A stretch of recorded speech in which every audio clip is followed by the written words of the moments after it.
So ఇది కంచి పట్టు with embroidery body మొత్తం ఎంబ్రాయిడరీ వస్తుంది.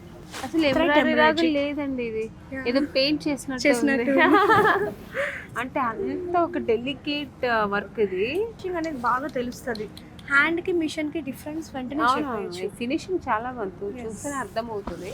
పళ్ళు డిజైన్, పళ్ళు ఇది మొత్తం పళ్ళు వస్తుంది. సో మనకి బ్లౌజ్ లో కూడా మనకి హ్యాండ్ కి కూడా ఇచ్చారు. చాలా బాగుంది. కలర్ కూడా చాలా లైట్ కలర్. సో ఈ శారీ వచ్చేసరికి కట్ వర్క్. ఇది ఇట్లా ఉంది కదా, ఇట్లా హోల్స్ లాగా, దీన్ని కట్ వర్క్ అంటారు. Thread embroidery with cut work. ఇప్పుడు దాకా మీరు కింద బార్డర్ మీద చూసారు కదా, ఇది ఎలాగండి అంటే కొంచెం ఇది బేసిక్ గా వర్క్ చేస్తారు. వర్క్ చేసిన తర్వాత మనం అగరబత్తి ఉంటది కదా, అగరబత్తి తీసుకుని ఇక్కడ మధ్యలో ఇట్లా హోల్స్ చేస్తారు. ఇంత డిజైన్ ఎంత బాగా వచ్చింది. చాలా టైం టేకెన్ ప్రాసెస్, జాగ్రత్తగా క్లీన్ గా చేస్తూ ఉండాలి.